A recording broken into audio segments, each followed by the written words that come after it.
caracterizan unos pocos individuos excéntricos. En homenaje a esa vida, a esa vitalidad, la comunidad debe aceptar ciertos riesgos, debe admitir una porción de herejía.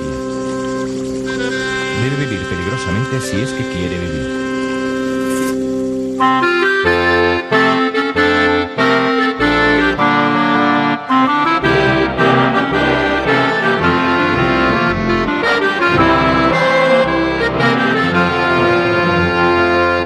El anarquismo es la libertad, es la puerta abierta hacia el infinito de la libertad y del bienestar de la humanidad.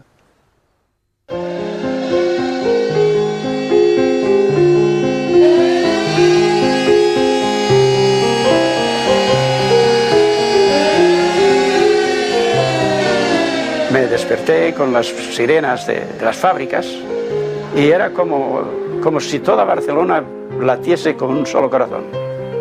Algo que solo se vive quizá una vez en un siglo.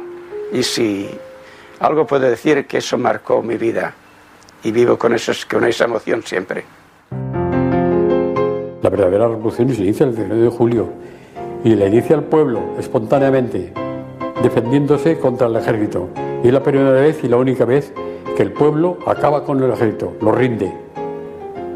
Hemos podido con el ejército. Este es el grito fantástico de García Oliver el día 20. Hemos podido lo que no se ha podido nunca. Fue una cosa de gran ilusión, de pensar yo de que se había hecho ya la revolución social, no solo en España, yo creo que creí que habíamos triunfado en el mundo entero. Fue espontáneo. El pueblo se encontró dueño de su destino y ejerció su fuerza y llevó a cabo las esperanzas que durante años y años había siempre soñado. Y eso es algo que una oportunidad se acepta, se lleva a cabo y se acabó. La libertad y el universo, mi Dios. Mi patria es la libertad, mi bandera la razón, mi camino la verdad. Así es como pienso yo.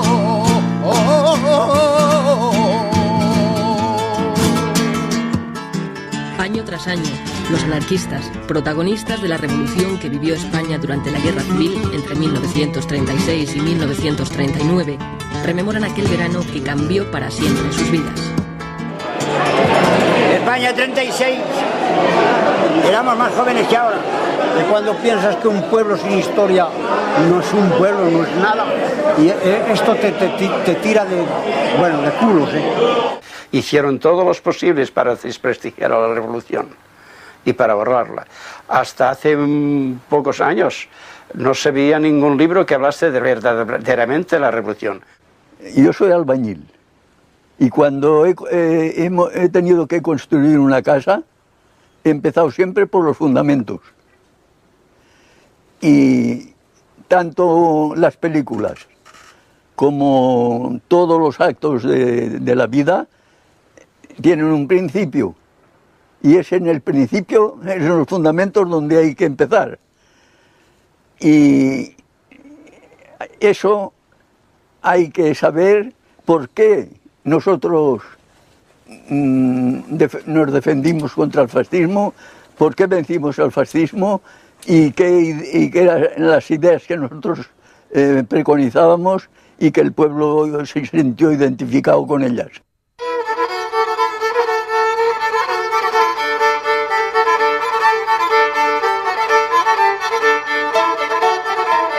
La situación de miseria en la que vive gran parte de la población española en 1930 apenas ha mejorado desde que comenzó la revolución industrial un siglo antes. Continúan el analfabetismo y las profundas desigualdades sociales, sin que las autoridades, la Iglesia ni la burguesía pongan remedio. El anarquismo, que aparece como una propuesta del socialismo utópico para luchar contra la injusticia social, ha ido calando a lo largo de 100 años en las clases más desfavorecidas del país. Las ideas de Kropotkin y Bakunin arraigan con fuerza, especialmente en Andalucía y Cataluña.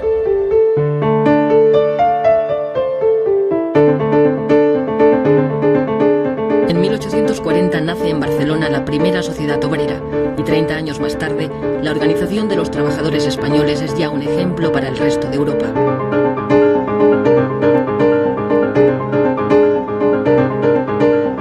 Tras la escisión de la Primera Internacional, en nuestro país triunfan las ideas antiautoritarias de Bakunin frente a las que propugna Marx. Todo ha de ser libre para que funcione. Esa es la gran disyuntiva que hubo entre Marx y Bakunin. Marx era autoritario y Bakunin no. En el sur de España, Fermín Salvochea es una de las figuras más influyentes del anarquismo andaluz. Allí el pueblo está enfrentado a una burguesía propietaria de grandes latifundios improductivos. En virtud de unos cuantos caciques, que son los que manipulaban la política, y los explotadores de grandes extensiones de tierra. Y al trabajador, pues, nos tenían 3 meses, por ejemplo, de trabajo activo. El resto, pues, era casi... no trabajaba, lo que trabajaban muy poco. Y vivían muy mal.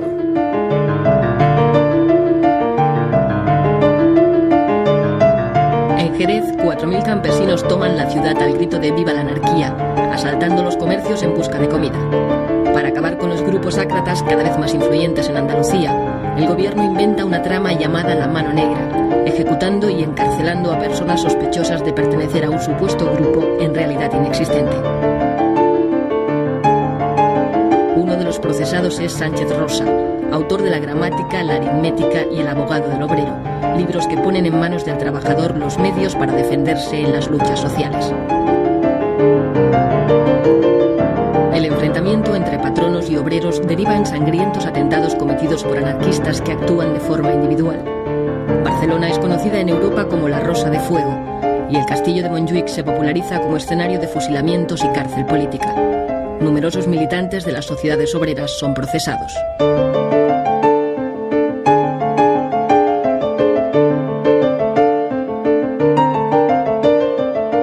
Se ha dado una imagen del anarquismo, de siempre la pistola, siempre... No, señor.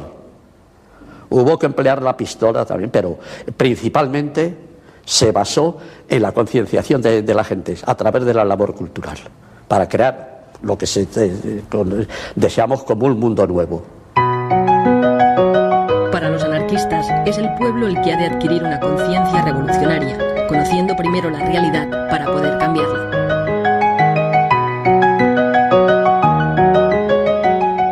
El autodidactismo se explica de esa manera, por afán de saber, pero sin tener medios. Entonces, por eso se explica que haya tanta revista y tanto folleto en el movimiento libertario español. En todos los pueblos había una revista o se hacía un folleto o se hacía un boletín.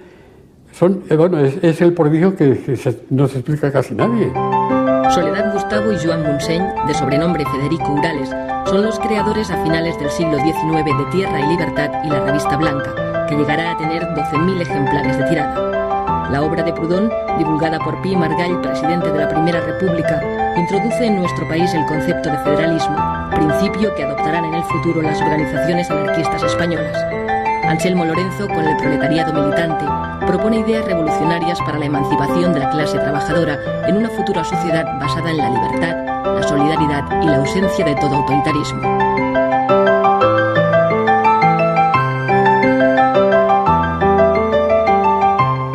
Porque el anarquismo no es una teoría, no es solamente una filosofía, no es solamente un programa de vida, sino una forma de vivir.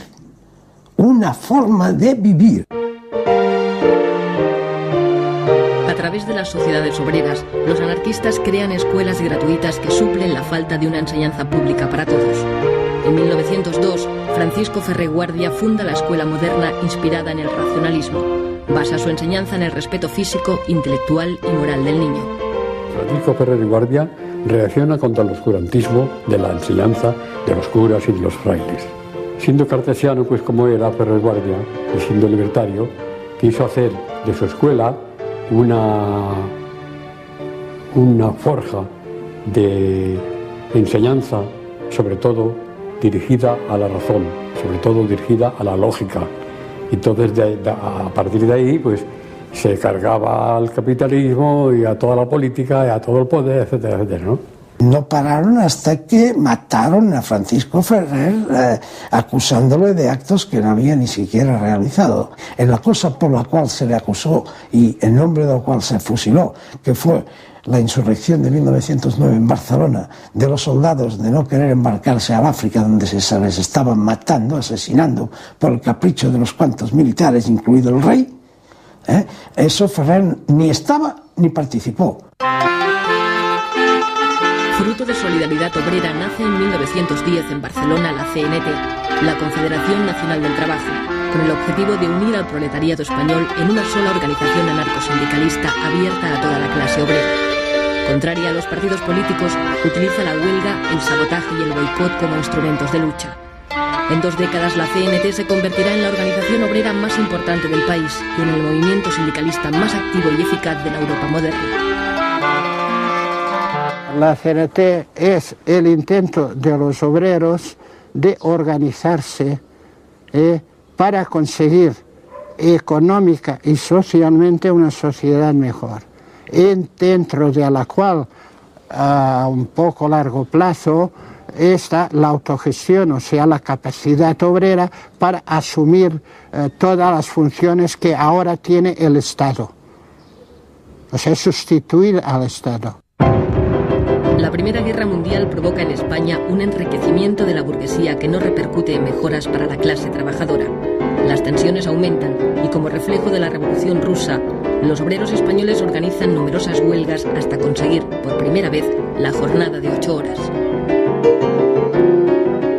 Había una fundición que despidieron a 4 obreros porque pedían las 8 horas.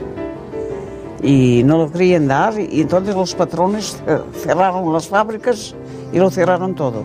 Ripoll se tuvo que hacer comida, rancho, en la plaza del ayuntamiento para alimentar al pueblo, porque dura unas 9 semanas. En 1919 la CNT tiene ya más de 700.000 afiliados. Los duros conflictos laborales provocan entre los jóvenes reacciones extremistas y la aparición de grupos de acción como los solidarios.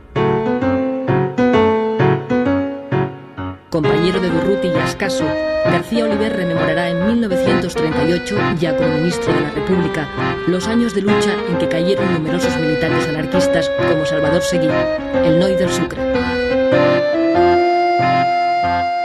Nuestro grupo anarquista se formó el año 1923. Dueños casi de la ciudad eran las bandas de pistoleros del Sindicato Libre que patrocinaba la patronal. Las hordas policíacas coadyuvaban a la obra de destrucción de nuestras organizaciones y de nuestros hombres. Nos unimos y formamos un grupo anarquista, un grupo de acción para luchar contra los pistoleros, contra la patronal y contra el gobierno. Conseguimos nuestro objetivo. Les vencimos. En 1923, con la dictadura de Primo de Rivera, la CNT es declarada ilegal y muchos anarquistas se exilian, como Ascaso y Durruti, que continúan su labor revolucionaria en América. Empecé haciendo carrera por atajo y vereda muestreza para mí. Y decía mi vecino que llevaba mal camino, apartado del redil.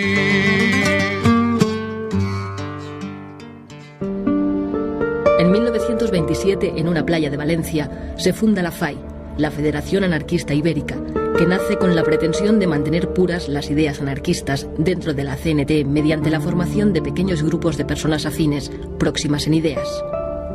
Para pertenecer a la FAI, por ejemplo, sin ser retranscrita, se tenía que no haber hecho el servicio militar, no haberse casado por la iglesia, llevar sus hijos, el que podía, porque a la escuela racionalista se pagaba, no tener vicios ostensibles. Todo eso era imprescindible. Entonces había una selección natural que hacía una organización muy fuerte, pero sin sectarismo, por coacción moral. Bueno, mis padres, ya te digo, que fue una temporada secretario de la FAI, siempre tuvo cargos, era un hombre, mi padre era un hombre de acción, entonces era muy radical, mi madre también, y entonces pues, y tenía mucha influencia porque era un hombre eran muy humanos, eran muy cultos, tanto mi padre como mi madre, y siempre se rodearon de gente más o menos afín. Y el hombre anarquista procuraba llevar una vida digna, ser un ejemplo. Durante la dictadura, los anarquistas continúan su actividad de manera clandestina. Es el tiempo también de las grandes emigraciones en busca de mejores condiciones de vida. Y mi padre, debido a la crisis de trabajo en la compañía Peñarroya, pues un día decidió marchar a Barcelona. Pero nosotros nos quedamos allá en espera que el hombre ganase algún dinerillo y pudiéramos coger los billetes correspondientes. Tardó un año en lograr ese dinero. El caso es que encontró a un compadre en Barcelona y le dijo: hombre, puedes venir a trabajar al metro. Y además, la vivienda, yo tengo una barraca en la calle Valencia, entre Rocafort y Entenza. Y en esa barraca, pues vivíamos la familia, el compadre, que eran 5, y nosotros 5, 10 personas en unos metros cuadrados. Pertenecía a la CNT, mi padre ya.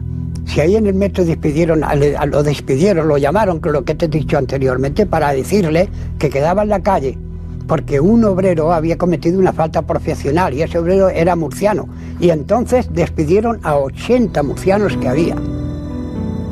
Pero el hecho fue de que todos respondían ya a una acción puramente orgánica CNT y por eso los echaron. Sabíamos que existía un mundo que no era el nuestro, puesto que era el que detenía a nuestros padres, el que nos dejaba sin trabajo, es decir, el mundo capitalista de una burguesía, sabíamos que existía, puesto que éramos víctimas de ello, ¿no? Pero nosotros estábamos educados con un entusiasmo que esperábamos que eso fuera posible, que eso se acabara y que la sociedad fuera de una manera más justa, más igualitaria. Encontré gusto a la lectura y después, cuando me iba hacia la barraca, pues como en el invierno en particular, me paraba en las farolas de gas o a leer un poco una hoja, o me paraba en un escaparate que había luz y después salía corriendo, leía otra página y así, Pero trabajé de sombrerero hasta que llegó la República. Anduve gritando por las calles de Barcelona: ¡Visca la República! ¡Visca la República! Todo eso yo lo he hecho. El 14 de abril de 1931 se instaura democráticamente en España la Segunda República y el rey Alfonso XIII parte hacia el exilio. Era una fiesta en Barcelona, por lo menos la que yo viví, desbordante, todo el mundo, pero las calles estaban llenas de gente. No se concibe cómo sin preparar esa fiesta se pudo producir ese fenómeno. Todas las calles llenas de gente vitoreando, sin ningún odio. Viva la República, viva la libertad, viva el pueblo, etcétera, etcétera. A partir de ahí, ese remojón, ese chapuzón de libertad que le dio la entrada en la República, estimuló todos los resortes de la persona. No ha habido nunca una juventud tan ansiosa de saber como la que vivimos nosotros entre el 31 y el 36. Aquellas ansias que teníamos contenidas, entonces ya se desbordaron. Ya buscamos sitio a ver dónde podíamos ir. Entonces se nos dijo que habían formado un Ateneo. Allí había el cuadro escénico, había la sección de Esperanto, había cultura general, excursionismo, bueno, había de todo. Y cada noche teníamos un trabajo determinado. Es decir, que nos faltaban horas para todo. Allí se formaron las Juventudes Libertarias, había los grupos de la FAI. Cuando me llevaron al Ateneo Libertario del Clot, para mí fue un deslumbramiento, porque yo vi allí personas que pensaban igualito que yo. Todo el sindicato se convirtió en un centro de educación. Todo el sindicato era un Ateneo. Se hacía la revolución en España, en el mundo, en la tierra, en la luna, todo allí. No eran lugares para jugar las cartas y beber, sino para leer, para conversar, para discutir, debatir, escribir, lo que sea, ¿no? Sobre todo Y también había en los Ateneos, se solían dar muchas veces representaciones teatrales, recitales, muchos recitales, eso es lo que más se hacía, recitales de poesía, casi siempre cayendo en lo social, ¿no? en lo de la denuncia.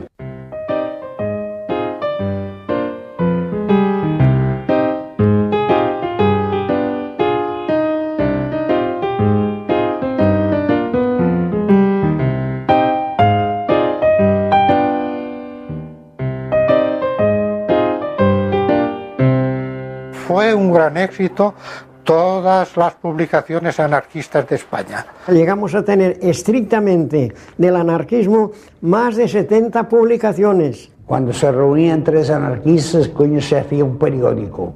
Que si El Cantero, que si La Voz de la Tierra. Entonces se inauguraron las paradas en la Rambla, que no se había hecho, que fue un éxito, yo me acuerdo, un entusiasmo. No teníamos manos para vender, no teníamos manos, todo, el aborto legal, las 12 pruebas de la inexistencia de Dios, dinamita cerebral, voceando todos los periódicos y así de gente comprando, porque no nos habían dejado hasta entonces hacerlo. Debía tener 10 años, toda Barcelona voceando Tierra y Libertad. Tierra y Libertad, órgano de la Federación Anarquista Ibérica. Pues eso, fue un núcleo de reunión formidable, donde sobre todo la de prensa, de la gente exponía así sus ideas, y fue un centro de conexión de mucha gente, Tierra y Libertad. Se estaba haciendo una revolución mental extraordinaria. Tierra y Libertad pasó de unos 4.000 ejemplares cuando la cogió mi padre a 20.000 en 1934 y 35. La novela ideal, creada por la familia Urales, padres de Federica Montseny, pretende divulgar las ideas éticas del anarquismo mediante una escritura fácil. La novela ideal hacía una gran labor en la juventud, ¿sabes? Había temas muy interesantes y religiosos también, sobre todo porque la religión en la época en España ha tenido siempre mucho dominio, pues también se buscaban temas en ese sentido, para combatir la religión. Fundada en Alcoy en 1923, Generación Consciente inicia a sus lectores en la sexualidad y la salud. Años más tarde, con el nombre de Estudios, alcanzará los 70.000 ejemplares de tirada. Y esa revista, habían muchas veces artículos que hablaban de estas cosas. Y claro, eso pues a mí pues, me iba llenando, ¿no? Me iba... Cuando hay algo que decir, cuando hay algo que decir, no se puede uno callar, porque callar es morir. No se puede uno callar, porque callar es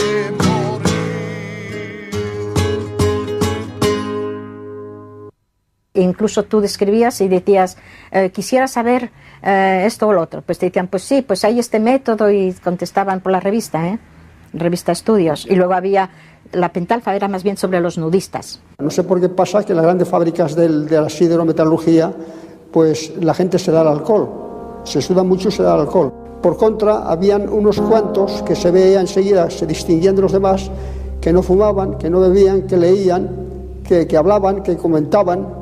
Y entonces yo, sin querer queriendo, me fui juntando con estos, que eran anarquistas y naturistas, desnudistas, etcétera, etcétera, y muy dados a la cultura. Para nosotros el amor libre era simplemente que una pareja estuviera de acuerdo en convivir por afinidad, unirse libremente sin firmar papeles, sin hacer contratos. Bueno, y cuando hubiera disensión, de mutuo acuerdo, separarse y quedando amigos, ¿no? Sin pleitos y sin nada. A mí me parece que fue una cosa completamente revolucionaria, porque salir la mujer de poder tener un compañero sin pasar por la iglesia, sin bautizar el hijo, sin todo eso, entonces la mentalidad de la mujer entonces era una cosa terrible y cerrada. Enseguida era una cualquiera. Los anarquistas quieren cambiar la sociedad tradicional por medio de una intensa labor cultural e ideológica, y para ello crean nuevas organizaciones que tratan de propagar la idea entre los jóvenes. Nacen las Juventudes Libertarias, que más tarde se unirán en una federación ibérica de la que Fidel Miró será su secretario general. El lema era cultura y propaganda. Repartir propaganda y procurar que entrara gente. No le pedíamos a nadie antecedentes ni qué ideas. Ese de los Juventudes Libertarias entra. El día que te canses te largas. Cuando los muchachos me llevaron a las Juventudes Libertarias me integré al grupo de Sol y Vida. Era un grupo excursionista que nada más el resto de la semana vivíamos esperando el sábado. Teníamos tanto afán de instruirnos porque éramos todos pues proletarios, que hacíamos paradas y alguien leía un libro, una frase, y entonces la comentábamos, descansábamos, seguíamos andando. Es que era una labor permanente, que quizá incomprendida ahora, pero es la que dio un nivel cultural, de un gran sentido consciente de la existencia a estas generaciones que íbamos accediendo al mundo del trabajo. Los mítines, la acción directa y la propaganda ayudan a recuperar la influencia de la CNT. En ciudades como Barcelona, 1 de cada 2 obreros está ya afiliado a la central anarcosindicalista.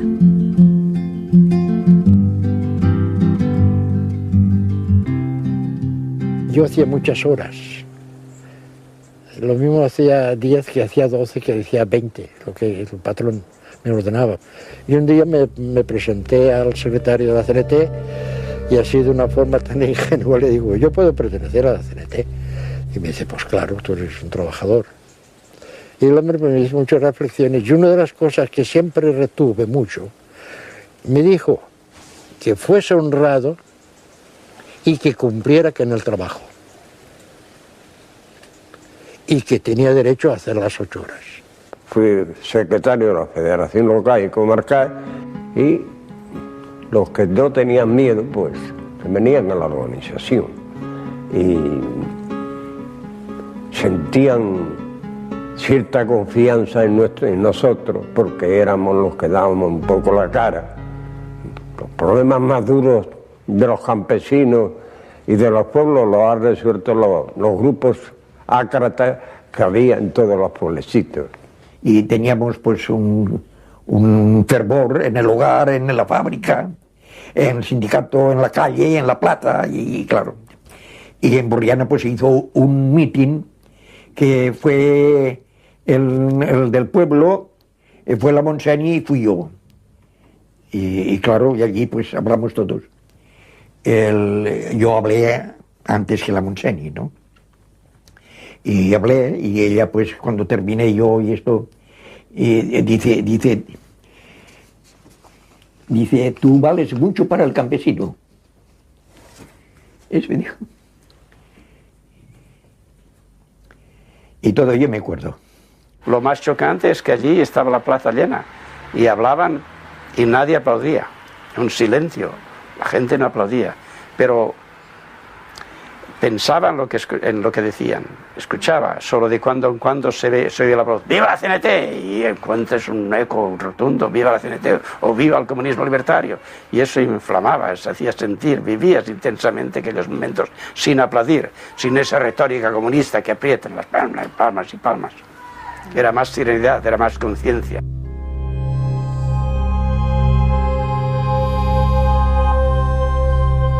Había unos acuerdos sindicales que cuando echaban a un obrero de un trabajo, no había ningún obrero que debía de reemplazarlo.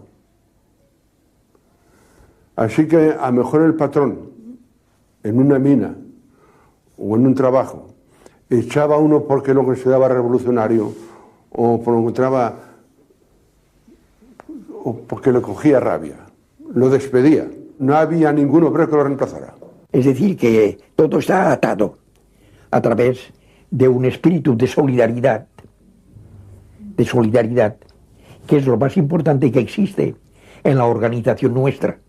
Bueno, los vecinos eran como una gran familia. Allí pues en aquellos tiempos no había seguro de paro, ni seguro de enfermedad, ni nada. Cuando alguien caía enfermo, un vecino que hubiese tenido algunos ahorros, lo primero que hacía era ponerlos encima de la mesa y allí los dejaba, sin que hubiese ningún papel ni un apretón de manos. Cuando vuelvas a trabajar y cuando puedas me los devuelves. Y el afectado, cuando empezaba a trabajar, peseta por peseta, poco a poco devolvía. Es una cuestión de principio, de moralidad. Es decir, que había el hecho de la familia universal, porque era verdad, en las casas baratas todos éramos una familia. Había un sistema de turnos que se recogían los que trabajaban, los hijos de los que no trabajaban. De niño no me gustaban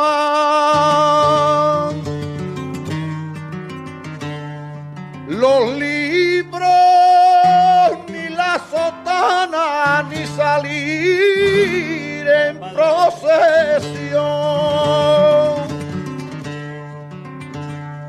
Era tan desobediente como el viento de poniente, revoltoso y juguetón.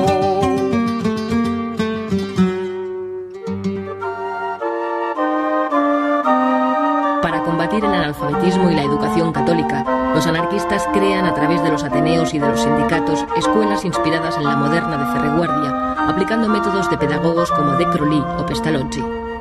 En la Escuela Natura del Clot se enseñaba todo lo que se podía de ciencias de toda clase. Lo que ocurre es que había un acento en todas partes siempre que era superior a la enseñanza aquella, que era el hecho de hacer que el niño utilizara eso no para hacerse un depósito de conocimientos, sino una capacidad de utilización de esos conocimientos. Se procuraba que el niño fuera él mismo siempre y que viese la diferenciación entre cada niño, entre todos los niños. Eso se llevaba con gran cuidado porque es el elemento principal tanto del anarquismo como de los métodos de enseñanza del anarquismo. En la escuela nuestra, en la escuela de Puchelías, en la escuela Natura, yo allí no he leído nunca ni a Bakunin, ni a Kropotkin, ni nada. Nada más que, por ejemplo, La cosa humana, de Tolstoy, los poetas, quizás la lectura de Blasco Ibáñez, es decir, gente más bien moderada, más bien liberal. No era ninguna cosa, no era una educación revolucionaria, era una educación más o menos pacifista, antimilitarista, humana y culta, pero nada más. La Escuela Nueva ya parte de unos principios modernos, de pedagogía moderna, que no hay ni asomo de ideología. Hay en verdad la idea de la libertad por encima de todo y en la base de todo. La emancipación de los trabajadores ha de ser obra de los trabajadores mismos, si no, no habrá esa emancipación. Es decir, que se autosubvencionaba de diversas maneras, pero autosubvencionaba. Lo que nunca quiso la Escuela Natura ni el sindicato Fabril fueron subvenciones ni del Estado ni del Ayuntamiento. Pero las esperanzas puestas en la República defraudan a las clases más desfavorecidas del país. El gobierno tiene que hacer frente a numerosos levantamientos en Cataluña, Levante y Andalucía. Y que los campesinos en Andalucía padecían hambre y el feudalismo allí seguía manteniendo tierras y cotos y miles de hectáreas sin cultivar y la gente sin trabajar. Allí se produjo casas viejas. Fue un movimiento montado por los anarquistas, era un movimiento anarquista. Y quisimos declarar el comunismo libertario.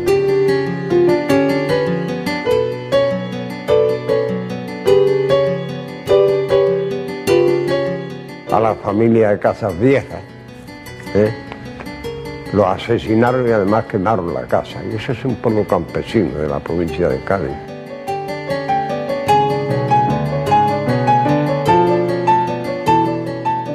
La CNT provocó un movimiento revolucionario con el que no todas las regionales estábamos conformes, sobre todo en Asturias. No éramos muy partidarios. Era la división que había entre los dos conceptos.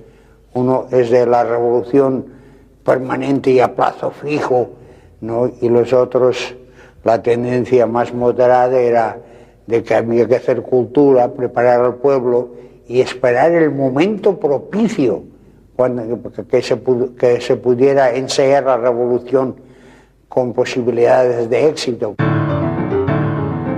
En año y medio de república, el enfrentamiento entre la derecha y la izquierda provoca 30 huelgas generales, 400 muertos y 9.000 detenidos. Se suspenden 157 periódicos de izquierdas y 4 de derechas. Se frena la reforma agraria y el desarrollo de las escuelas públicas. Tras algún conato de sublevación militar, la derecha gana las elecciones. Y luego salió victorioso porque nosotros, el 90%, no fue a votar porque queríamos darle un castigo a la República. Porque no fue a votar porque estaba más con ellos que con nosotros. Y la gente sacando el dinero al extranjero, no queriendo trabajar, cerrando fábricas. Los sindicatos estaban clausurados continuamente y las cárceles llenas de obreros, de presos gubernativos. El preso gubernativo es un hombre que no ha hecho nada, que no tiene más que un antecedente sindical. Yo estuve 6 meses y no fue de los que estuve más. En Asturias, los trabajadores de la CNT y la UGT colectivizan minas y fábricas. Ramón Álvarez forma parte del Comité Revolucionario. La idea general estaba concebida, primero, detener el avance progresivo del fascismo en toda Europa. Y después se combinó en uno de los puntos, el fundamental, en que la finalidad del movimiento revolucionario de octubre era la implantación de una sociedad socialista federalista. Pero la revolución de Asturias no es secundada por las fuerzas de izquierda del resto de España. Los obreros asturianos resisten durante 2 semanas el asalto de las tropas enviadas por el gobierno, con el general Franco al frente. La revuelta es aplastada en una acción premonitoria de la guerra que se avecina. Febrero de 1936. El Frente Popular, la izquierda, derrota en las elecciones al derechista Frente Nacional. El voto de la CNT ha sido decisivo. En febrero decidimos votar nosotros. Muchos, yo no voté, pero muchos votaron porque teníamos alrededor de 15.000 presos en las cárceles de España. Se suceden las huelgas, las ocupaciones de tierras y los enfrentamientos de la Guardia Civil con obreros y campesinos. Mientras la derecha prepara el golpe de Estado, las organizaciones más radicales llaman a la revolución. Para mí el comunismo libertario es mi máxima aspiración. Para ello, en el año 36 celebramos un congreso en Zaragoza y después de mucha discusión, porque a nosotros nos gusta mucho discutir, pues llegamos a un acuerdo concreto de que la CNT propugnaba el comunismo libertario. Un comunismo, como decía antes, que va de abajo arriba y no de arriba abajo, que se regula mediante asambleas generales, con revocación inmediata de cualquier cargo si la mayoría lo exige, y ya el hecho de que la base sea soberana significa que no hay posibilidad de maniobras politiqueras. Todos de todos, hay que distribuir equitativamente y por tanto, si todos de todos, todo el mundo trabaja, todo el que puede, claro. Todo el mundo trabaja, todo el mundo se forma, sobre todo porque hay tiempo para formarse. España ha venido a menos por una triple división.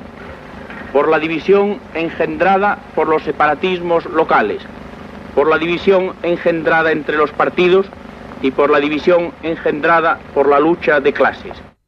Entonces los falangistas habían empezado ya a tomar bastante fuerza y se atacaba con bastante intensidad a los compañeros nuestros.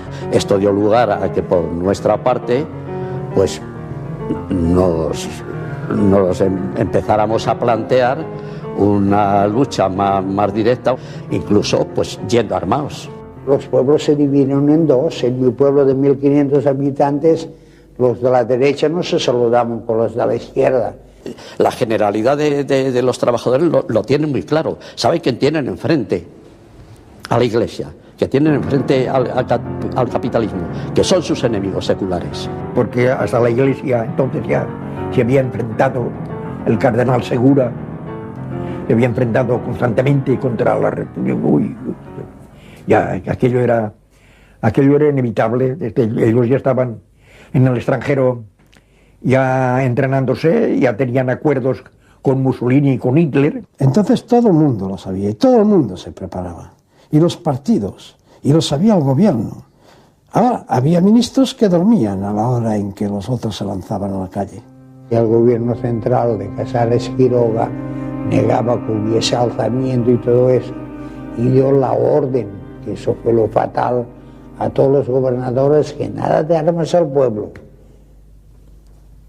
Nada de armas al pueblo. Tenían más miedo a la revolución que a los militares. Porque no hay que olvidar que en los primeros días de julio, Companys le dijo al jefe de orden público de Cataluña que desarmase a la CNT, a los anarquistas. En Barcelona estábamos todos los militantes y otras gentes también de izquierda. Estamos de guardia toda la noche durante 4 días. Entonces ya hubo el día anterior a la revolución, ya vinieron y dijeron que yo me había dormido, por cierto, en el tejado, en el techo. Dijeron, bueno, hoy es la hora de la verdad, el que no le interese que se largue a su casa, porque hoy sí hay faena. Y estábamos en la Plaza de la Generalidad, eso estaba abarrotado de hombres pidiendo armas. Y salía Companys y decía que esperábamos. A gastarme, o a que he venido yo a este mundo, como no sea para gastarme, como no soy sordo mudo, no tengo el por qué callarme ante la ley del embudo.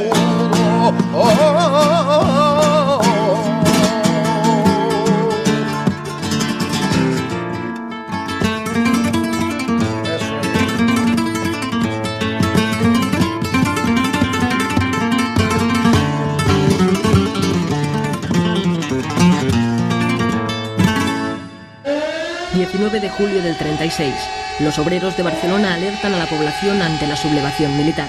Y cuando sonaron las sirenas, pues era toda una multitud de horta, yo no sé, 1000 de gente que bajó por aquella avenida de Santa Eulalia al cuartel de San Andrés. Díaz Sandino bombardeó, tiró un par de bombas en el cuartel, se abrieron los portones y todo aquel gentío se lanzó a coger las armas. Ya se hacía de día, y entonces bajamos y al llegar a la carretera de Sants ya vemos un coche que le decía CNT FAI. Lo paramos, Entonces, Oye, ¿qué pasa? Bueno, pues es en la Plaza Cataluña donde está el asunto. Pero al llegar a la altura de la Plaza de Toros, por detrás ya viene una compañía con el fusil en posición de tiro y los oficiales con la pistola en la mano. Y entonces salimos por las bocacalles a tirotearles. Entonces se armó, claro, un poco el desorden entre las tropas. Lo viví con esa emoción de inconsciencia, pero con una gran emoción. Es decir, que ver aquello, de ver todo aquel pueblo armado, todos aquellos coches que claxonaban CNT, CNT, CNT FAI, ver todos aquellos coches con las banderas al viento, ver todo aquel movimiento con esa de generosidad, de lucha, ver además una cosa que me impactó mucho, ver los soldados, ver los guardias de asalto al lado nuestro. Se nos echa en cara que nos apoderamos de 40.000 fusiles, no sé cuántos cañones, no sé cuántos caballos, porque estábamos allí, es que no había otro, porque hasta los guardias de asalto, que hay fotografías parapetados detrás de un caballo, venían con nosotros, no iban con su unidad, venían con nosotros. Pero en fin, como se pudo, como había tanta gente, parece mentira, como salieron de todas las casas, a millares, la gente, pues se asustaron, los militares se asustaron y se rindieron. Es decir, muy a pesar del gobierno y de todo, el pueblo de Barcelona, guiado por la CNT, derrotó al ejército aquí. Barcelona hizo el cambio y Barcelona impulsó a Madrid que tomase el cuartel de la montaña.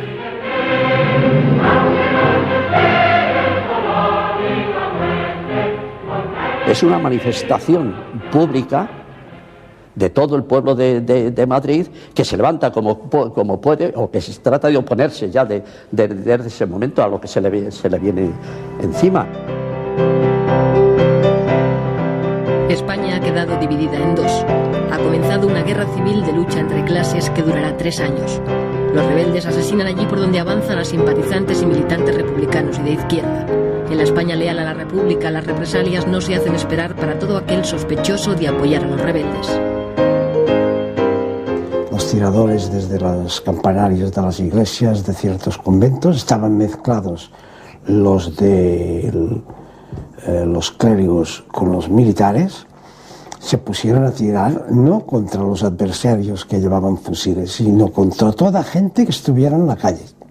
De ahí vino luego la respuesta de la gente quemando los lugares desde los cuales se le había tirado al pueblo desarmado. En esa contienda perdimos mucho personal, perdimos personajes de valor. En el asalto a Tarazanas murió Francisco Ascaso al ir a saltar a ponerse más a resguardo contra un tirador de una ventana. Eso era muy frecuente entre nosotros, sobre todo porque estos hombres en la barricada, al mismo tiempo que escribían, como mi padre, en la barricada eran los primeros.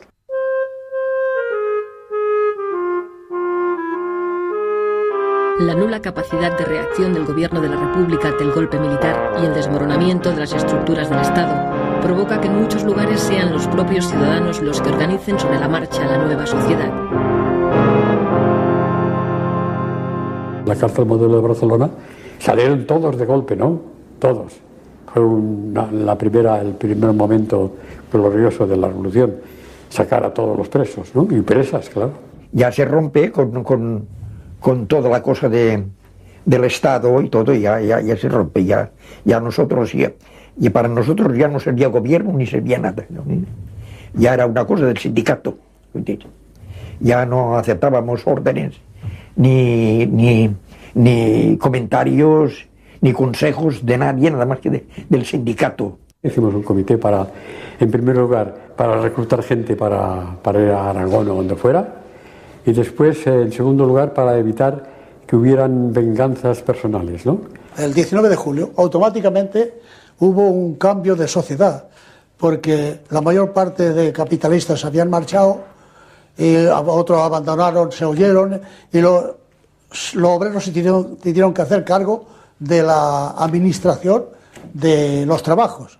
Entonces se nombró por la noche CNT y UGT, hubo una asamblea en la Casa del Pueblo, casino, que pusimos como un casino que iban los ricos, y como que habían desaparecido, pues hubo una reunión allí, y se nombraron los comités de fábrica, consejos de empresa, cada trabajo suyo para que continuara, y quedamos que emplearíamos todos los parados que habían, unos pocos a cada fábrica, y así lo hicimos. Y así que es que de parados no había. Los ricos decían que sobraban 500 obreros y los obreros decían que sobraban 5. Y cuando esos 5 desaparecieron, hubo trabajo para todo el mundo. La cosecha no estaba recogida y urgía recoger la cosecha, trillar, hacer todo esto y que se empezara a funcionar. El pueblo de Membrilla un cierto día se acostó pobre y amaneció rico. Amaneció rico porque comió todo el pan que quiso, cuando antes no hacía más que pasar hambre. Espontáneamente el pueblo pone en práctica las ideas libertarias acariciadas a lo largo de todo un siglo, sobrepasando las expectativas de las propias organizaciones. Barcelona se convierte en la avanzadilla de la revolución.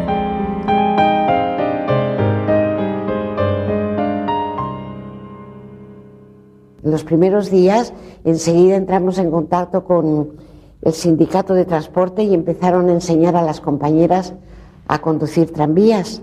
Y tú tenías a compañeras conduciendo tranvías. Habían compañeros que empezaron a marchar al frente o que querían marchar. Yo me dediqué a recoger libros con un camión para crear una biblioteca, que teníamos unas ansias locas de crear una biblioteca popular en el barrio. En la entrada queríamos hacer unos carteles así que dijera, hay unas vitrinas, biblioteca popular, pueblo, estudia y supérate, entrada libre. En Cataluña los anarquistas son ahora la fuerza mayoritaria y el poder que tenía la Generalitat pasa a manos del Comité de Milicias Antifascistas, un nuevo organismo nacido de la revolución. Los consejeros de la Generalitat abandonaron sus respectivos despachos. La Generalitat se quedó con el solo hombre de Companys en la jefatura de policía y la calle nuestra. Companys, ¿sabes?, pide a la CNT que le mande una comisión para tener una entrevista. Y les dijo: os lo debemos todos, vosotros habéis terminado con este hacimiento, os habíamos juzgado mal. Desde hoy yo no sirvo ya para nada, yo no soy presidente. Si para algo valgo, les dice a la comisión, dice: estaré a vuestro servicio. Palabras de Companys. García Oliver propuso ir a por el todo y se lo pusieron, nada más votaron él y Chena, los de Hospitalet. Se lo puso Santillán y Federica Montseny. Federica Montseny diciendo: ir a por el todo es establecer nuestra dictadura, y eso es una negación del anarquismo. Y Santillán dijo: si vamos a por el todo y establecemos el anarquismo, nos aislamos en España y nos aislamos en el mundo. Todo el mundo no nos va a dar nadie ni ayuda, ni armas, ni nada. Y por eso la CNT no fue a todas ni quiso el poder que le regalaba. No solo regalaba a Companys, ya lo tenía. Y entonces colaboramos juntamente con los demás fuerzas del país con un organismo que se llamó Comité de Milicias Antifascistas. Y entonces la Generalitat dejó de funcionar como tal. Y todo el poder recayó en este comité.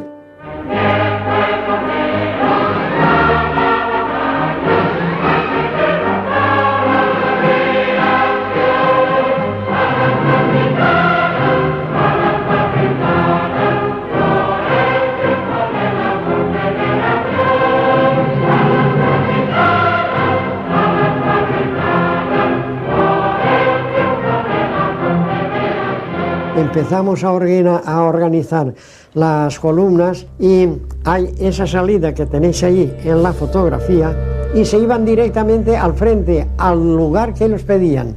Y la mayoría que pedía lugar era Condorruti.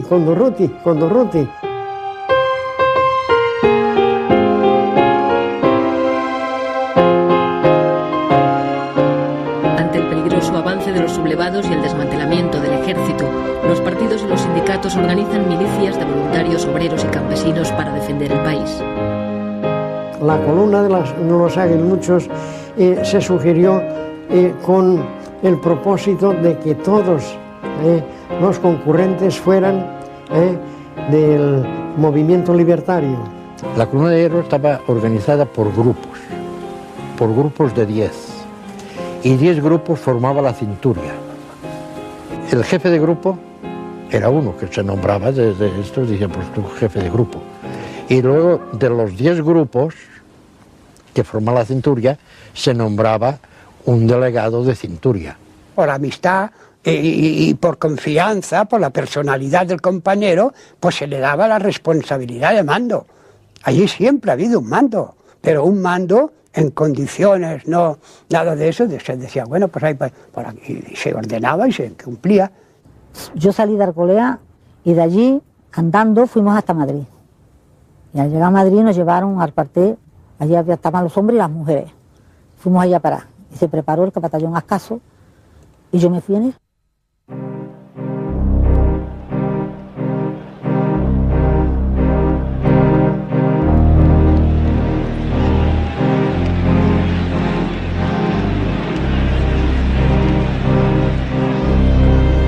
Puedo decir que a medida que nosotros íbamos actuando con la columna de Ruti, nosotros dábamos las manos a los campesinos y a toda aquella gente, transformando la sociedad en autosugestión, en una serie de actividades, colectividades, que sea lo que nosotros habíamos pretendido toda la vida.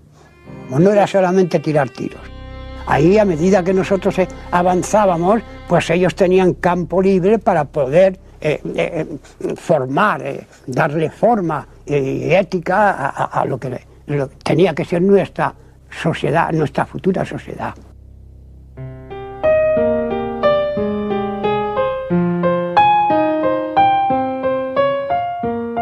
Los cambios se suceden vertiginosos en zonas de Castilla, Extremadura, Andalucía, Asturias y sobre todo en Levante, Cataluña y Aragón.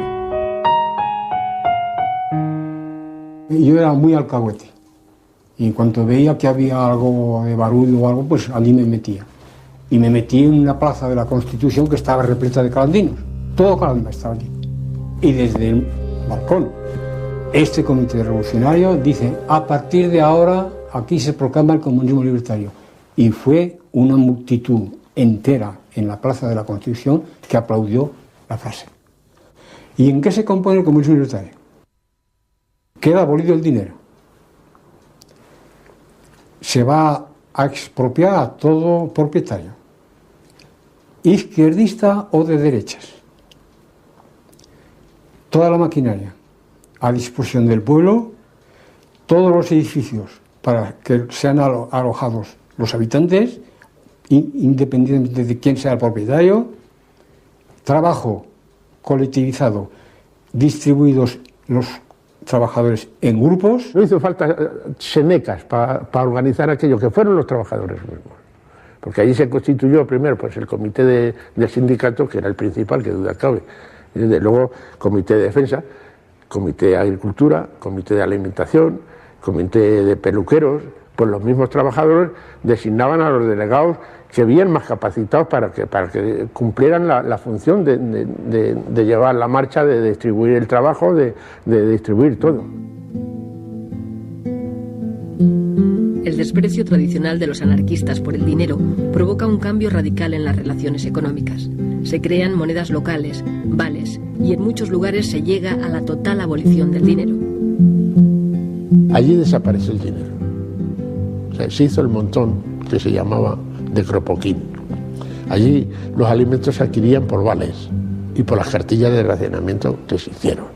En ese caso, cuando se trata de la toma del montón, pues naturalmente se tiene que tener aquella capacidad y aquella manera de pensar, de que por qué razón vas a coger tú hoy 2 kilos de carne si con uno tienes bastante y mañana puedes ir a buscar otro fresco. O un par de zapatos. Allí se estaba exento de luz, de agua, de escuela, de todo. Allí no había que pagar nada. Y no había egoísmo de nada. Nada, ni el egoísmo no existía. ¿Cómo puede existir si no hay dinero? Cuando no hay dinero no puede haber egoísmo. Hoy lo dices y no lo comprende la gente, pero que no, que se asumió bien. El haber hecho la colectividad, cómo crear la colectividad, la inmensa mayoría del pueblo lo encontré muy bien, y esto que no eran sindicalistas ni eran anarquistas, todos. El que quiso ser individualista continuó siendo individualista, pero fueron muy pocos. Y el que, como mis padres, aquí, a 30 metros de aquí, por ejemplo, que eran individualistas, tenían que responder, para tener el derecho que la cartilla les daba, tenían que responder con productos, no había dinero. En aquel año mis padres elevaron 4 cerdos para la matanza. Vino un compañero, por cierto que allí disgusté un poco a mi madre por lo que hice, vino un compañero, yo ya sabía que iban a venir, decide el compañero de que la familia tenía bastante con un cerdo y le requisaban los 3, con los cuales se pagaba el resto de necesidades de todo el año. Trabajábamos a gusto. Y la otra, pues que hay menos gastos en colectivistas que individuales. Porque ahora supongamos, si hay 100 individuos que trabajan en colectividad y 100 que no, los 100 que no necesitan 100 tractores y los otros necesitan más 10. Destituidas las antiguas autoridades locales, son ahora los trabajadores organizados en la CNT y en menor medida en la UGT los que controlan la administración, poniendo poco a poco en marcha toda la vida pública. El Comité Revolucionario me asignó el cargo de delegado de abastos. Delegado de abastos, pues creo que eso ya se comprende. Nos hicimos cargo de todas las mercancías que teníamos y además un pueblo que no da trigo, pues veníamos a Levante y lo cambiábamos por azúcar. Pues teníamos la fábrica de azúcar, pues había una cosecha ya. Y de allí nos llevábamos chocolate y cosas, intercambios. Ya con el carbón ya se traían mercancías de calzado, de vestidos, de todo eso para el pueblo, y ya se traían de afuera. Se nombraba cada pueblo una delegación representativa de cada pueblo y allí se construyó en Benicarló, digamos, la Federación de Colectividades. En Levante, UGT y CNT trabajan de forma conjunta tras la expropiación espontánea de tierras y fábricas. Bajo la organización de la Central Anarcosindicalista, Alcoy se convierte en un ejemplo de autogestión obrera con las industrias colectivizadas en su totalidad. Se crea el CLUEA, el Consejo Levantino Unificado de la Exportación de Agrios, encargado de coordinar directamente desde las colectividades la venta al extranjero. Muy pronto este organismo, nacido de la Revolución, topará con las reticencias del gobierno central, que comienza a apoyar a las cooperativas comunistas. Y en el extranjero ya teníamos, en París, en Bruselas, en Holanda, en fin, todas esas cosas. Todo aquello funcionó perfectamente y cada vez mejor, cada vez mejor.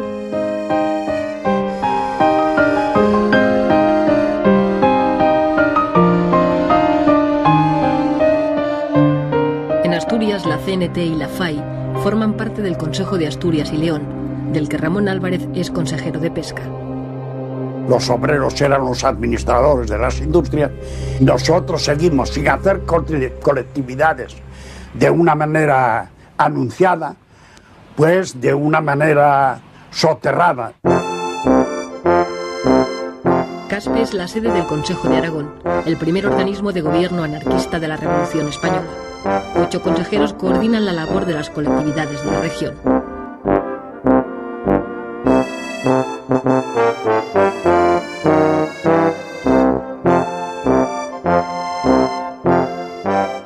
Aquí en la región, que fue el centro, digamos, mayoritario de las colectividades, con su consejo en Caspe y todo eso, en Levante hubo colectividades, en Andalucía hubo colectividades, en Castilla hubo colectividades para todo, pero tan homogéneo como en Aragón no la hubo en ninguna parte.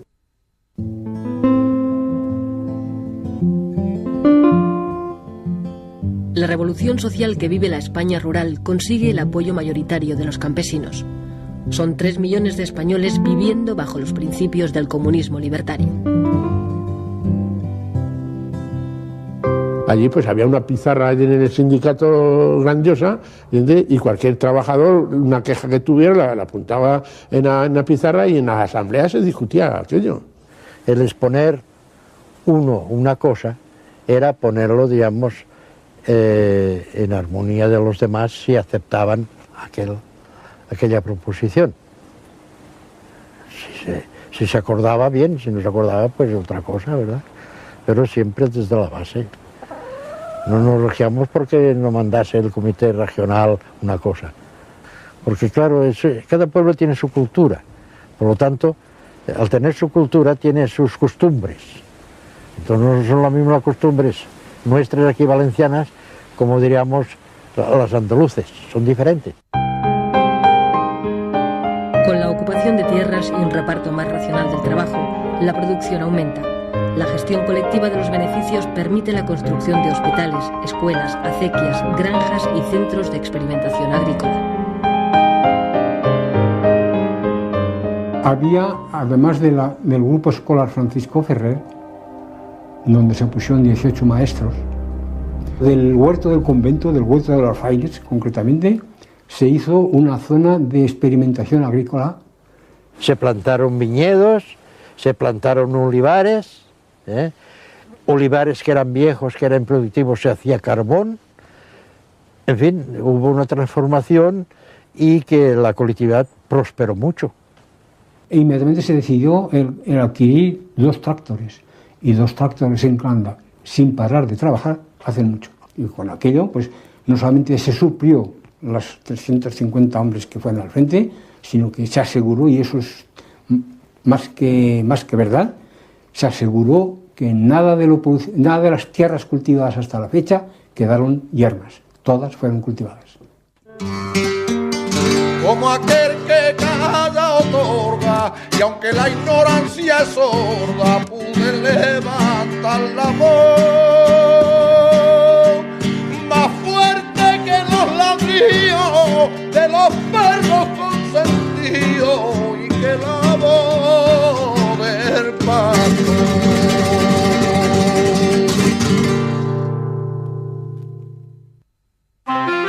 La revolución que vive España no pasa desapercibida al visitante. George Orwell, que ha venido a luchar como voluntario en una columna del POUM, describe sus impresiones al llegar a Barcelona. Era la primera vez que me encontraba en una ciudad en la que mandaba la clase obrera. Los anarquistas ejercían virtualmente el control de Cataluña y la revolución se encontraba en plena marcha. Las actitudes de tipo servil habían desaparecido. Nadie decía señor o don y ni siquiera usted. Todo el mundo se trataba de compañero y de tú. Y decía salud en lugar de buenos días.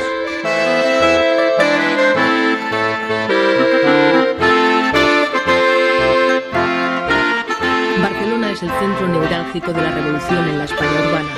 Con la CNT y la FAI al frente del Comité de Milicias Antifascistas, Cataluña vive una de las transformaciones más radicales de su historia, que afecta a todos los aspectos de la vida política, social y económica. El 80% de las empresas se han colectivizado y todos los servicios están autogestionados por los propios trabajadores. Estos cambios serán legalizados por la Generalitat en octubre de 1936.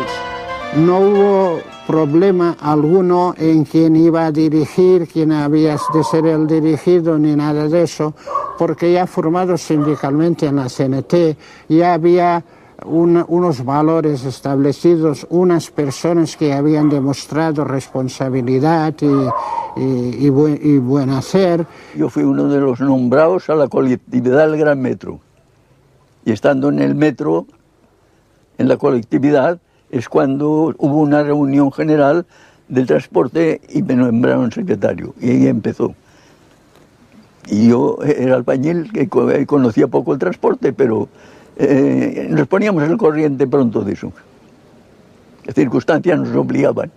Se organizó una comisión que se titulaba Administración y Control de la Propiedad Urbana, que estaba compuesta de 3 elementos de la Generalidad, 3 de la CNT y 3 de la UGT. Y de los 3 de la CNT yo era un vocal, yo era uno. Entonces la propiedad no quedó abolida, pero quedó incautada. Los propietarios no tenían derecho a administrar sus fincas, tenían derecho a formar parte de la administración de esta comisión. Los anarquistas podían hacerse los dueños de Barcelona y de Cataluña y no quisieron hacerlo. Y entonces vino la colaboración entre unos y otros. Y entonces, como los más fuertes éramos nosotros, en la cuestión de enseñanza, pues se buscó a uno de los nuestros, al profesor Puig de Elías, y él se ocupó de redactar con otros y demás, pero siempre dirigido por él, la Constitución del Cero. El Consejo de la Escuela Nueva Unificada nace con el objetivo de promover una escuela única, gratuita y laica en lengua catalana.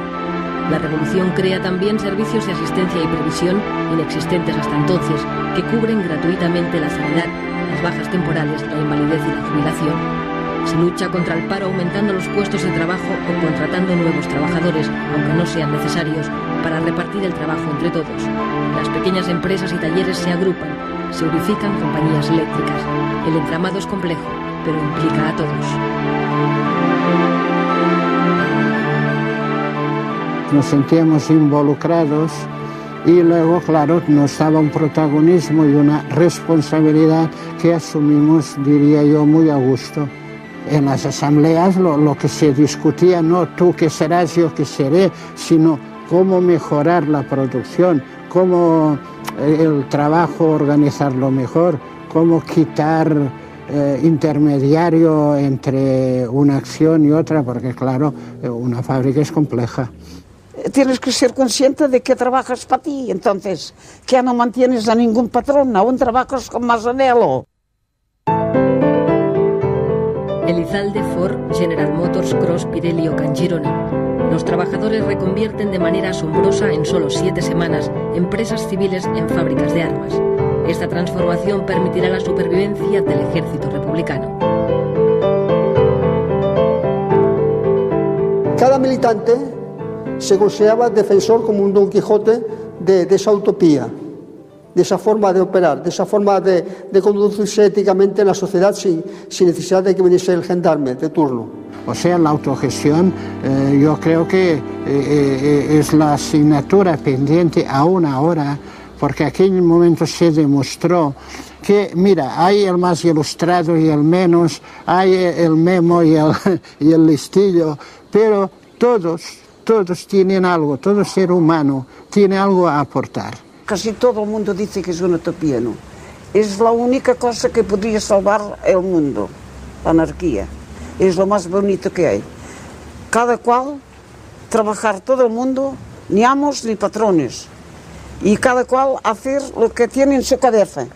Es que todo el mundo tiene algo adentro. Poco a poco, la realidad de la guerra obliga a los anarquistas a colaborar en las tareas de gobierno. Cuando cesó el Comité de Milicias Antifascistas, que duró 2 meses, el periodo revolucionario en Cataluña duró 2 meses, de julio a septiembre. Hubo un nuevo gabinete, se nombraron consellers y es la Generalitat la que vuelve otra vez a coger el poder con sus consejeros. 4 anarquistas entran también como ministros en el gobierno de la República. Entre ellos, Joan García Oliver y Federica Montseny, que se convierte, muy a pesar suyo, en la primera mujer que accede a un ministerio en Europa. Estaba ella en contra de esto y en contradicción con ella misma, y te aseguro que le costó. Y cuando yo veía que además luego los compañeros la criticaban, yo me ponía desesperada. En Cataluña, por ejemplo, las juventudes fueron los primeros que se rebelaron contra la actitud de colaboracionista de la CNT. Y después que hasta cierto punto se creaba una burocracia que no era muy buena. Con la mayoría de hombres en el frente, son las mujeres las que ocupan los puestos de trabajo. Ellas tienen ahora la ocasión de hacer su propia revolución.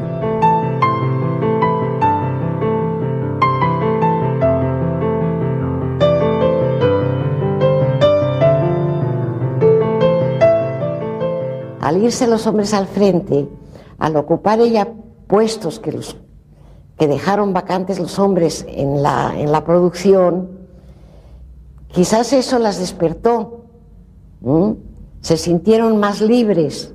Las compañeras que conocía, la una estaba en una fábrica de alpargatas, ella era la que llevaba todo aquello, la otra en una fábrica de azúcar, cuando estos eran puestos que lo habían llevado hombres antes.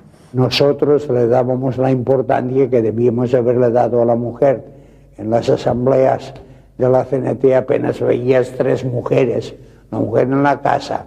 Los hombres se reían con todos los derechos y nosotros queríamos preparar a la mujer para que supiera usar sus derechos con respeto a sus hijos, a su casa, a su marido y a su propia vida. Mujeres Libres nace a partir de agrupaciones locales, convirtiéndose en una de las organizaciones feministas más importantes de la época. Suceso Portales en Guadalajara y Concha Liaño en Barcelona son 2 de sus principales impulsoras. Éramos distintos a los movimientos de liberación femenina burgueses, porque nos dábamos cuenta que ellas, por su preparación, luchaban por equipararse o en competitividad con los hombres para ocupar los cargos que ocupaban los hombres. Pero nosotras nos dirigíamos a la mujer proletaria, a la obrera, a la que no tenía instrucción, que salieran de ese servilismo, que salieran de esa sumisión, en el trabajo, en el hogar, que se consideraran personas adultas. Y ahí fue donde tuvimos que hacer mayor énfasis, y en crear escuelas donde la mujer se capacitara, no solamente para leer y escribir. Me parece que yo no te podría decirlo, cientos y cientos de mujeres analfabetas que convertimos a que supieran leer y escribir. Así que cuando formábamos una agrupación, lo primero que se hacía era la escuela. A las mujeres las educábamos sexualmente con clases. Teníamos clases especiales y mujeres que las educaban y iban a los hospitales a hacer prácticas, inclusive. Hicimos una serie de folletos a este respecto, y con respecto a la relación de los hombres y la mujer que enviamos al frente. Hicimos por lo menos miles y miles de folletos, unos folletitos pequeños. Los anarquistas promueven cambios sociales únicos en Europa. García Oliver, ministro de Justicia, es el primero en dictar en España una ley que iguala los derechos del hombre y la mujer. Federica Montseny, ministra de Sanidad, promulga la ley del aborto, que solo llega a aprobarse en Cataluña.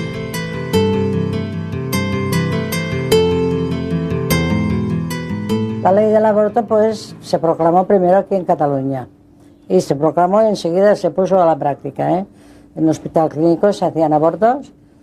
Parecía muy bien suprimir una maternidad que no era deseada, les parecía lógico, pero por parte de los médicos hubo un rechazo enorme. La maternidad consciente solo se puede adquirir a través de los conocimientos que te ocupas de conocerlas. Si estas mujeres no habían leído nunca nada y no sabían hacer nada, pues no podías pedirle una maternidad consciente, ni a los hombres tampoco mismo, ni siquiera a los hombres.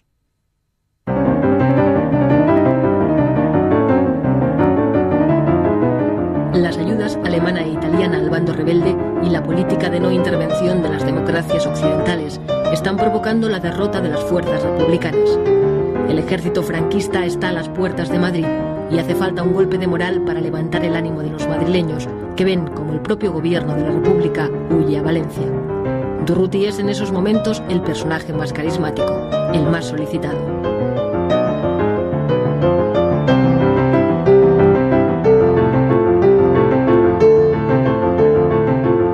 La figura de Durruti en aquellos momentos representaba la mayor atalaya de libertad. Fue una inyección de optimismo, de esperanza. En un territorio desconocido y mal pertrechada, la columna Durruti sufre enormes bajas. Su actuación resulta, sin embargo, decisiva para la defensa de Madrid. El 20 de noviembre nos retiraron del frente y nos dijeron que había muerto Durruti. Siempre fui esa abeja negra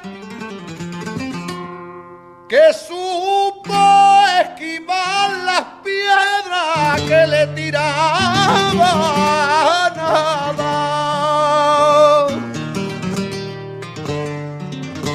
Y entre más pasan los años, más me aparto del rebaño, porque no sé a dónde va. No ha habido en la historia un entierro como el de Durruti en Barcelona. No sé si contaron 1,5 millones, o qué sé, algo inenarrable. La República trata de reorganizar el ejército e impone la militarización obligatoria. El objetivo es ganar la guerra olvidando la revolución. Los anarquistas, sin embargo, mantienen su idea de derrotar al fascismo para crear una nueva sociedad. Dijeron que iban a militarizar la columna, que entonces pues no eran militar, éramos pues milicianos, y que la iban a militarizar. Y dijimos que no. Detestábamos la disciplina militar. Nosotros fuimos a la guerra por combatir al fascismo, pero no para hacernos militares. Todos los que hacíamos la guerra de nuestra generación éramos contrarios a la guerra y contrarios al militarismo, pero muy contrarios, pacifistas a carta cabal. En cuanto a eficacia de las cosas, yo no vi ninguna. Tan eficaz era 100 hombres llamándose centuria como 100 hombres llamándose compañía. Yo creo que el error primero fue ponerse en el lugar del enemigo, hacerse ejército, y no guerra de guerrillas, que precisamente es nuestro honor histórico. Las guerrillas se dicen todo el mundo guerrillas por España. Y llegamos a la conclusión de que ya no era la revolución, sino que era la prolongación de la guerra. Y entonces, pues, para obtener armas y para poder vivir, tuvimos que aceptar la militarización. ¡Visca la libertad catalana! En Cataluña, los partidos tradicionales recuperan poco a poco el poder perdido el 19 de julio a manos del pueblo y las organizaciones revolucionarias. En mayo de 1937, los partidos nacionalistas y el recién nacido PSUC, los comunistas, provocan unos sucesos que generarán una guerra civil dentro de la propia guerra. Numerosos anarquistas son eliminados, el POUM ilegalizado y Andreu Nin, su secretario general, asesinado. Los primeros días se vivió bajo el ambiente libertario toda Cataluña. Fue después, con los reveses y las dificultades que iban saliendo, que las fuerzas que no eran simpatizantes fueron reaccionando, y ahí llegó los sucesos de mayo. El Artemio Guadé, que era consejero de la Generalidad, mandó la policía de la Generalidad a que se apoderara de la Telefónica. La Telefónica estaba incautada por la CNT. Claro, en la Telefónica se resistió y de allí empezó. En las barriadas éramos los amos absolutos, pero en el centro había calles que eran de uno, calles que eran de otro, y así hubo una cantidad de muertos. Los comunistas fríamente se propusieron acabar con los líderes nuestros, para dejarnos sin cuadros directivos, y casi que lo lograron. Eso fue horrible. Nos mataban a los compañeros por la espalda, mataron en San Andrés a más de 50 compañeros de las Juventudes Libertarios. Y para localizar, para parar eso, nuestros compañeros, que eran ministros, García Oliver y Federica Montseny, se trasladaron de Valencia a Barcelona pidiendo el alto al fuego, y fueron ellos que se les hizo caso y se paralizó. Hubo una fracción incluso de nuestras columnas que se brindaron para venir aquí y acabar con los comunistas de una vez, y fuimos nosotros que no, que ya estaba bien de sangre. Fue un error, allí se perdió la mitad de la guerra en los acontecimientos de mayo. Las cosas habían cambiado radicalmente, había dimitido ya Largo Caballero con los socialistas de izquierda y la separación de la CNT del gobierno, y a partir de los sucesos de mayo pues se sintió en el ánimo de todos y en la sensación de que habíamos perdido mucha fuerza y que la fuerza la había adquiriendo el Partido Comunista, que todas las armas buenas que llegaban de Rusia iban a las fuerzas que ellos comandaban. Solapadamente están empezando a entrar en los intestinos del ejército, a entrar en el comisariado, a entrar en los servicios de información militar, que los ocupan casi en su totalidad.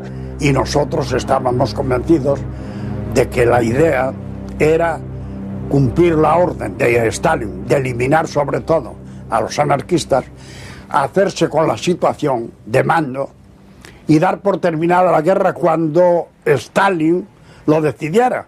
Era eso la cosa. Ideológicamente no les interesaba que estos mecanismos revolucionarios se llevaran adelante de tal manera que si ganábamos la guerra, al país se le pudiera decir, junto a haber ganado la guerra, esta es la obra que ha hecho el anarquismo, esta es la obra que ha hecho la CNT, y esto como arranque para el futuro. Era la primera revolución anarquista en el mundo. Ninguna revolución que no fuese controlada por el Partido Comunista tenía ninguna significante para los comunistas. Y esos no lo podían permitir. Ya sabéis todos lo que pasó con las colectividades, que vino Lister con todo su ejército a acabar con ellos, con todos, a rajatabla, pero con el imperio de los fusiles. Esa es la gran paradoja, que los comunistas hayan ido a acabar, hayan sido los que acabaron con el comunismo más comunista. Y él llegó e hizo, pues, que le vino al pelo, hizo la matanza que todo el mundo sabe. Lo que hizo Lister es porque, como en Rusia exactamente, los bolcheviques, los dictatoriales, no admitían que se presentase un ensayo libertario de la naturaleza en el que se vivía en Aragón. Había encarcelado al Consejo de Aragón. Es que en la retaguardia se estaban encarcelando a los responsables de la colectividad en Calanda, etc. A pesar del intento del gobierno y los comunistas por destruir las colectividades, la mayoría vuelven a reconstruirse y continúan su labor. En Calanda, Miguel Celma, con 16 años, es nombrado responsable de la colectividad. El cambio formal de funcionamiento y de objetivos no existió, no hubo cambio alguno, eran los mismos. Y eso duró pues hasta el 15 de marzo de 1938. Durante toda la guerra no disminuyó la capacidad productiva de Cataluña, ni su capacidad colectivizadora, ni la presión de ciertos elementos conservadores de la Generalidad, ni los comunistas pudieron borrar la autonomía económica de la que la CNT tenía en Cataluña. Guerra, falta de materias primas, destrucción de instalaciones, boicot del capitalismo internacional y agresión del propio gobierno de la República. La revolución que vive España desde 1936, con la puesta en práctica de las ideas anarquistas, ha sufrido todo tipo de contratiempos y, sin embargo, la producción ha aumentado. Han mejorado las condiciones de trabajo, hay más igualdad entre los ciudadanos y la economía tiene un funcionamiento más racional. Pues esas colectividades tuvieron que luchar, en primer lugar, con una situación anómala, en guerra, con una economía nula, porque todo dependía de Cataluña. Cataluña, si le daba la gana pagar, daba dinero, y si no, pues ya el hecho de tener que pedir ya molesta, y sobre todo al aragonés. En fin, todos los inconvenientes, y no digamos ya la política de Madrid. La política de Madrid no había jamás ni un diario que no fuera de la CNT que dijera algo bueno de la Revolución Española, de la Revolución cenetista o de las colectividades, de nada. Ya sabéis que siempre el anarquismo ha tenido una prensa malísima. Que en tres años no se pueden hacer muchas cosas, más siempre cuando tienes una guerra civil, te tenías que apañar con lo que había, ¿no? Porque nos faltaba todo, las materias primas, había la cuestión de la inseguridad, los bombardeos, el pueblo vivió mal. Yo no soy de los que digo que no hubo disputas, no hubo cosas después, pero el conjunto de lo que fue el comunismo libertario, colectividad, paz y justicia de Membilla, para mí, y lo demuestro al que quiera, que es la única solución que tiene la humanidad para poder vivir bien. Porque de otra forma no existe.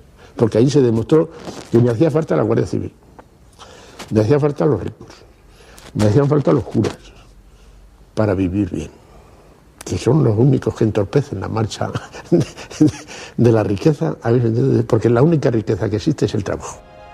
Lo malo es que aquello, con sus defectos, que los hubo, no continuase. Pese a lo cual, cuando los dueños de la fábrica volvieron, la encontraron mucho mejor que no la habían dejado. Cuidado. Aparte de haber duplicado la producción. Canchirona, cuando terminó la guerra, al hacer balance, gran sorpresa para los dueños, gran sorpresa.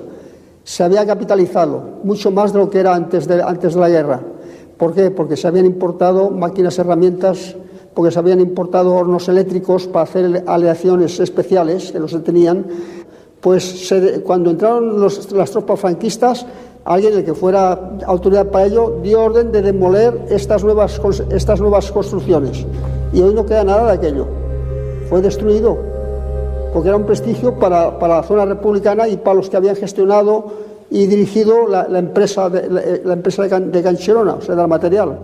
Estábamos muy al tanto que las potencias democráticas no querían que nosotros ganáramos. Sin embargo, la pasión podía más que nada y decíamos, bueno, aquí seguiremos hasta que podamos. Pero y cuando llegó el final, que sabíamos que tenía que llegar, nos costaba mucho aceptarlo. Mucho. Eso fue muy doloroso, porque no solo perdíamos la patria, perdíamos nuestros ideales y sabíamos que para siempre. La lucha ya se fue perdiendo, ya la retirada. Hasta que se replegaron, ya fueron a la Seu d'Urgell, ya se replegaron, y ahí es cuando nos enteramos de que se perdía Barcelona. Y entonces estábamos allí unos compañeros y mi padre telefoneó a Barcelona. Telefoneó a la casa CNT-FAI y le contestó una voz: arriba España, viva Franco. Y es la única vez, no la única, pero en eso vi que a mi padre le salían, colgó así el teléfono y le saltaron 2 lágrimas. Ya comprendí. Yo creo que aquel fue un momento muy emocionante para los que estábamos allí.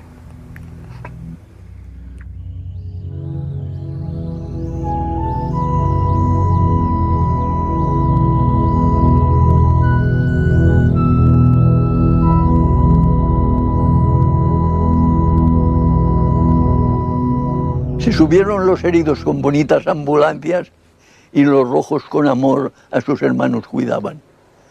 En lo alto de la cumbre se procedió a su descarga. ¡Ay, qué dolor tan profundo! ¡Ay, la herida que me mata! Otro, temblando de frío, decía a su camarada: ¡ay, hermano, que me muero! La nieve está muy helada.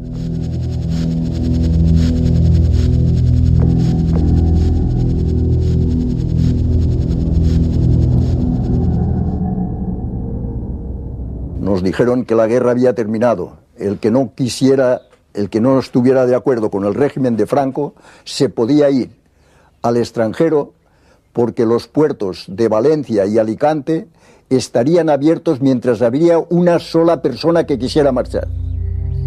No salió nadie del puerto de Alicante, de Rojos, de la zona republicana, no marchó nadie. Nada más, nos cogieron a todos. Y nos llevaron al Albatera. Campo de Albatera fue cruel. Algo que el que no ha pasado por un sitio así no puede creerse las barbaridades que allí lleguemos a sufrir. El hambre, el maltrato, los palos que nos llegaron a pegar, aquello no lo sabe más que los que estuvimos allí.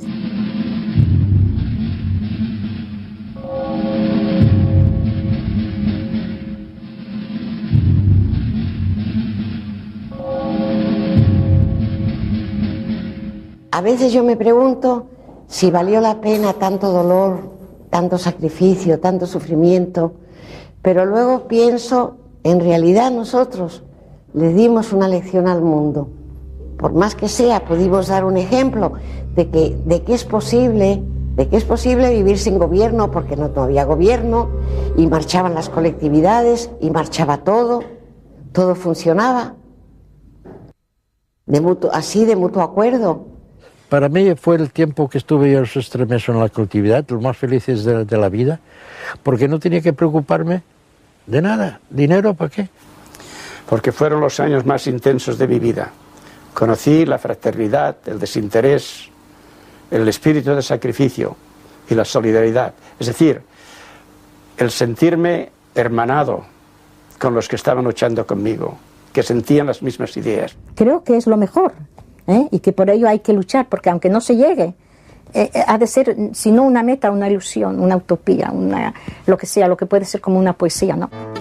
Le he cantado a casi todo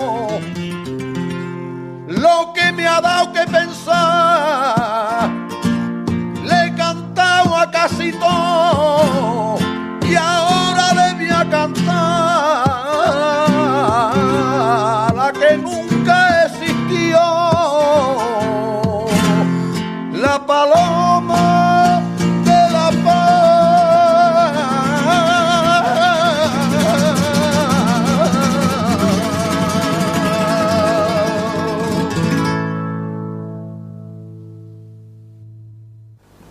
A los osados pertenece el futuro.